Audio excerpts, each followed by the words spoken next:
तो एक और सीक्रेट वीडियो में आपका स्वागत है। आप सबको पता है कि हमारी दुनिया बहुत सीक्रेट और मिस्टीरियस है, जिस पर यकीन करना कभी कभी मुश्किल हो जाता है। और यही वजह है कि इन मिस्ट्रीज का आज तक कोई सोल्यूशन निकाला नहीं गया है। तो आज हम ऐसे ही कुछ मिस्ट्रीज को देखने वाले हैं जिन्हें आज तक सुलझाया नहीं गया है।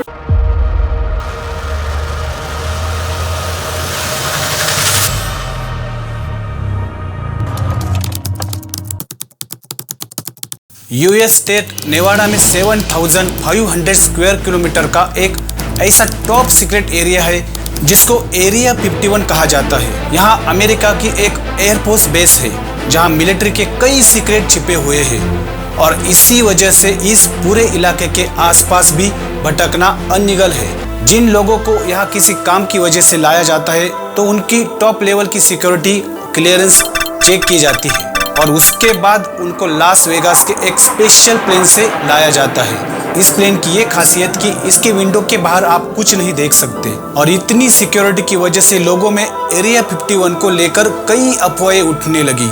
कई लोगों का मानना यह है कि यहाँ यूएस आर्मी एलियंस पर रिसर्च कर रही है जो वहाँ कैद है। एरिया 51 में टाइम ट्रेवल, टेली ट्रांसपोर्टेशन और एलियंस पर कांटेक्ट करने पर रिसर्च और एक्सपेरिमेंट किए जा रहे हैं। कुछ लोगों का तो ये भी कहना है कि 1969 में चांद पर लैंडिंग की शूटिंग भी एरिया 51 में की गई थी।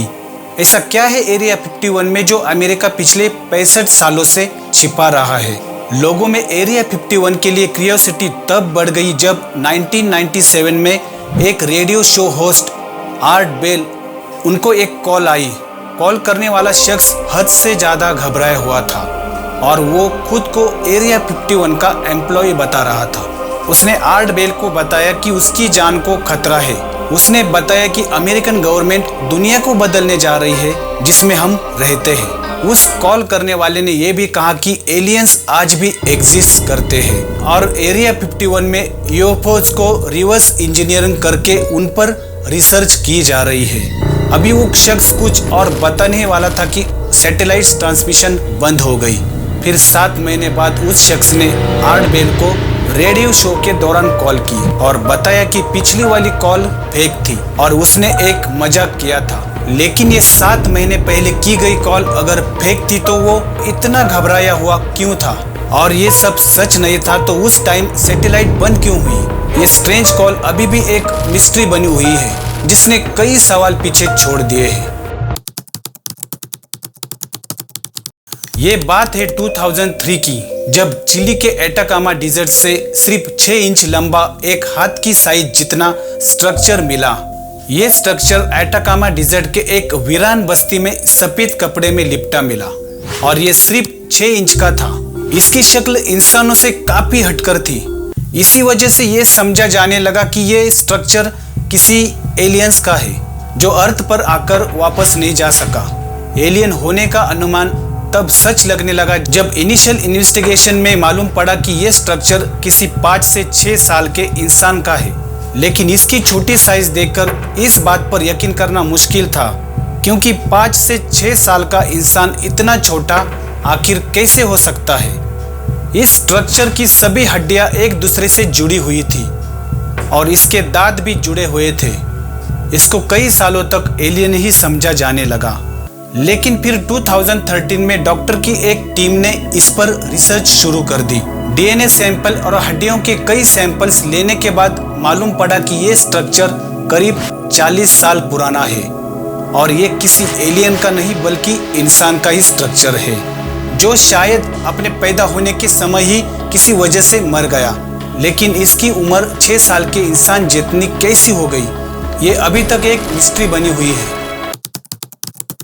कुछ लोगों के लिए ये एक नर्क का दरवाजा है, लेकिन साइंस इसको क्रेटर कहती है। नाम चाहे इसका कुछ भी हो, लेकिन इस बात में कोई शक नहीं है कि ये क्रेटर दिन ब दिन बड़ा होता जा रहा है। रशिया में बाटा गाय का क्रेटर ईस्ट साइबेरिया में मौजूद है, जो दुनिया का सबसे बड़ा क्रेटर है। इसकी खास बात यह है कि ये हर साल 30 मीटर तक अपने आप बड़ा हो जाता है। फिलहाल इसकी लंबाई 1 किलोमीटर है और गहराई 282 फीट है। लेकिन सैटेलाइट इमेज से ये देखा गया है कि 1991 में ये आधे किलोमीटर जितना लंबा था।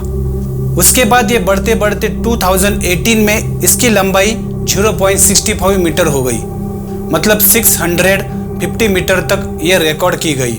वहाँ रहने वाले लोगों का मानना यह है कि इस क्रेटर के अंदर से अजीब अजीब आवाजें सुनाई देती है, जैसे कि कुछ गलत होने वाला है, और इसी वजह से इसका नाम नर्क का दरवाजा या डोर टू हेल रखा गया है। लेकिन साइंटिस्ट का मानना यह है कि ग्लोबल वार्मिंग की वजह से अर्थ का ये हिस्सा मेल्ट हो रहा है, जो लाखों सालों से फ्रोजन कंडीशन में था, पर आज भी इस क्रेटर को बड़ी खौफ की निगाहों से देखा जाता है। 1920 में एक कमर्शियल प्लेन पेरू के ऊपर से जा रहा था।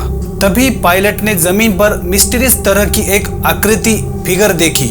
ये आकृति जमीन पर इतने बड़े एरिया में फैली हुई थी कि जमीन पर रहकर इसका अंदाजा लगाना मुमकिन नहीं था। नजाका लाइंस के नाम से इस जगह को पहचाना जाता है। ये फिगर पेरू में 200 मील के एरिया में फैली हुई है, तो कुछ फ्लैट सरफेस पर देखी जा सकती है।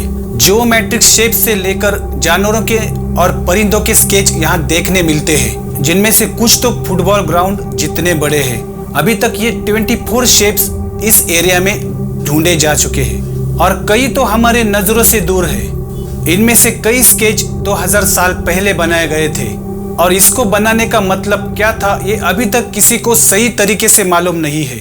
और हैरान करने वाली बात यह है कि इतने पुराने स्केचेस आज तक नहीं मिट पाए हैं। एक स्वीडन के राइटर है, अपनी बुक में उन्होंने लिखा था कि ये स्केच हजारों सालों पहले एलियंस की उतरने की जगह हुआ करती थी, जिन्हें यहाँ रहने वाले लोग एलियंस गॉड माना करते थे। लेकिन कई आर्कियोलॉजिस्ट किताब में कही गई बातों को मानने से इनकार करते हैं। उस वक्त के लोगों का शायद कुछ रीति रिवाज होगा ये स्केच बनाने का, ये एलियंस के उतरने की जगह थी या कोई रीति रिवाज, ये बात अभी तक क्लियर नहीं है। नेस्का लाइंस ने आज तक सबको हैरत में डाल रखा है। मुझे उम्मीद है कि ये वीडियो आपको अच्छा लगा होगा, तो लाइक ज़रूर कर दो, चैनल को सब्सक्राइब ज़रूर कर दो, और अपने दोस्तों को ज़्यादा से ज़्यादा शेयर करो।